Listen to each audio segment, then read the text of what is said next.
వాద ప్రతివాదాలు వినండి అంటే వినము అని చెప్పింది సుప్రీంకోర్టు. వినాల్సిన అవసరమే లేదు, అందువల్ల ఈ పిటిషన్లనే మేము తిరస్కరిస్తున్నామని తిరస్కరించింది. ఎన్నికల ప్రచారంలో భాగంగా భారతీయ జనతా పార్టీ నాయకులు కొన్ని కామెంట్స్ చేశారు కదా సార్, రాజ్యాంగాన్ని మారుస్తామంటూ. దీని మీద కాంగ్రెస్ పార్టీ దాన్ని ఒక అస్త్రంగా చేసుకుని భారతీయ జనతా పార్టీ ఎన్డీఏ మళ్ళీ అధికారంలోకి వస్తే ఖచ్చితంగా రాజ్యాంగాన్ని మార్చేస్తుంది. మీరు చెప్పారు కదా సార్ ఇంతకుముందు, చాలా దేశాల రాజ్యాంగం సగటు వయసు 17 సంవత్సరాలు, మనదే సుదీర్ఘమైన రాజ్యాంగం 75 ఇయర్స్గా ఈ రాజ్యాంగం కొనసాగుతుంది అని చెప్పేసి. నిజంగా భారతీయ జనతా పార్టీకి ఎన్డీఏకి 400+ వచ్చి ఉంటే నిజంగా మారుస్తుందా లేదా అని నేను అడగను, కానీ మార్చే పరిస్థితి ఉంటుందా, అవకాశం ఉంటుందా? భారత రాజ్యాంగ మౌలిక స్వరూపాన్ని మార్చే అధికారం పార్లమెంట్ కూడా లేదు. బేసిక్ స్ట్రక్చర్ కాన్స్టిట్యూషన్ మార్చడం అంటే ఇండియాలో డెమోక్రసీని ప్రాతిపెట్టడమే, అది అవకాశమే లేదు. సుప్రీంకోర్టు అనేక సార్లు చెప్పింది. ఇక అంతకన్నా భిన్నంగా వ్యవహరిస్తామనే అవకాశం లేదు. కానీ ఎందుకు ఈ విమర్శలు వచ్చాయంటే 2015లో రిపబ్లిక్ డే సందర్భంగా భారత ప్రభుత్వం ఒక అడ్వర్టైజ్మెంట్ ఇచ్చింది. 2014లో నరేంద్ర మోడీ ప్రైమ్ మినిస్టర్ అయ్యారు. 2015లో ఇచ్చినటువంటి రిపబ్లిక్ డే అంటే ఫస్ట్ రిపబ్లిక్, నాకు గుర్తున్న త్వరగా 2014 మేలో మోడీ ప్రైమ్ మినిస్టర్ అయ్యారు. సో మోడీ ప్రధానమంత్రి అయ్యాక తొలి రిపబ్లిక్ డే రాజ్యాంగ పీఠికను అందులో క్లియర్గా న్యూస్ పేపర్లో అడ్వర్టైజ్మెంట్ ఇచ్చారు. ఆ అడ్వర్టైజ్మెంట్లోకి వెళ్ళి సెక్యులర్, సోషలిస్ట్ అన్న పదాలు డ్రాప్ చేశారు. దానికి ఆర్గ్యుమెంట్ ఏమన్నారు అంటే, రాజ్యాంగ పీఠిక తొలి ప్రతిని మేము ప్రచురించాం, అందులో ఇది లేదు కదా అన్నారు. కానీ నిన్న కూడా సుప్రీంకోర్టు ఏం చెప్పింది, ప్రియాంబుల్ పీఠిక వేరు, రాజ్యాంగం వేరు కాదు. The power to amend the constitution extends the power to amend the preamble also.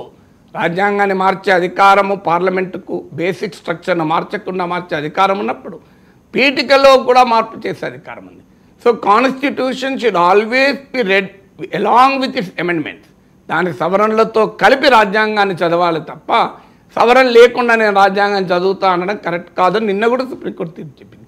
కానీ 2015 రిపబ్లిక్ డే అడ్వర్టైజ్మెంట్లో ఏకపక్షంగా సెక్యులర్, సోషలిస్ట్ అన్న పదాలు తొలగించారు. ఇది మొదటిసారి జరిగింది. రెండవది, భారత పార్లమెంట్లో కూడా ఇదే రకమైన వైఖరి ప్రదర్శించారు. ఎన్సీఆర్టీ పుస్తకాల నుంచి ప్రియాంబుల్ను తొలగించారు కంప్లీట్గా.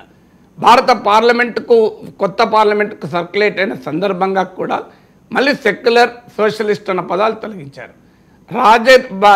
కేంద్ర హోంమంత్రిగా రాజ్నాథ్ సింగ్ పార్లమెంట్లో ప్రకటన చేస్తూ కూడా సెక్యులర్ అన్న పదం డ్రాప్ చేయాలని మాట్లాడారు. ఇది భారత సుప్రీంకోర్టు చెప్పినాక కూడా తొలి ప్రతి డ్రాఫ్ట్లో ఉందా లేదా అనేది చర్చే కాదు, what was implicit was made explicit అని అంత క్లియర్గా చెప్పినాక కూడా పదే పదే సెక్యులర్ అన్న పదాలని తొలగిస్తూ వచ్చారు, డ్రాప్ చేస్తూ వచ్చారు. నిన్న సుప్రీంకోర్టు ఇంత అద్భుతమైన తీర్పు చెప్తే మీరు ఏ భారతీయ జనతా పార్టీ చెందిన ఏ ప్రతినిధి అయినా ఈ తీర్పును ఆహ్వానిస్తూ ఒక్క స్టేట్మెంట్ ఇవ్వలే. మీరు కావాలని చూడండి, నాకు గుర్తున్నంత వరకు మోడీ కూడా ట్వీట్ చేసినట్లేదు.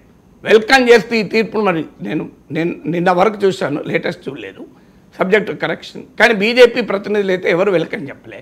నిన్న జాతీయ మీడియాలో దీనిపైన డిబేట్ నడుస్తుంటే బీజేపీ ప్రతినిధులు డిబేట్కు రామని చెప్పారు, నేషనల్ మీడియాలో కూడా. అంటే క్లియర్గా భారతీయ జనతా పార్టీకి సెక్యులర్, సోషలిస్ట్ అన్న పదాల పట్ల పాథలాజికల్ హేట్రెడ్ అంటారు ఇంగ్లీష్లో, తీవ్రమైన వ్యతిరేకత ఉన్నది అందరికీ తెలిసిందే కదా. ఇప్పుడు ఇందులో ఇంత స్పష్టంగా కనబడుతుంటే ఇంతకన్నా ఏమున్నది? అందుకే ఆ విమర్శలు వస్తున్నాయి.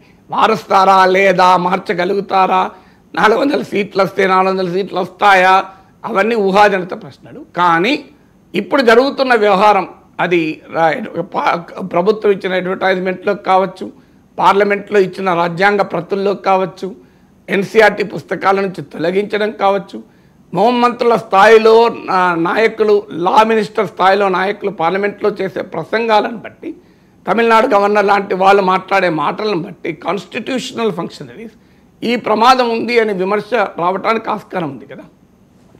నేను ఇప్పుడే మోదీ ఎక్స్ అకౌంట్ చెక్ చేశాను సార్, అటువంటి ట్వీట్ ఏమీ లేదు. అండ్ ఎమర్జెన్సీ కాలంలో చేశారు కదా సార్, ఇవి యాడ్ చేశారు సవరణల ద్వారా ఈ సామ్యవాద, సెక్యులర్ పదాలని. సో ఎమర్జెన్సీ అంటే ఖచ్చితంగా అప్పుడు ప్రజాస్వామ్యం ఉండదు, నిర్బంధాల మధ్య పాలన సాగింది అప్పుడు. సో ఎమర్జెన్సీ కాలంలో తెచ్చిన సవరణల ద్వారా ఈ పదాలని చేర్చారు కాబట్టి ఆ పదాలకు వాల్యూ ఉంటుందా అనే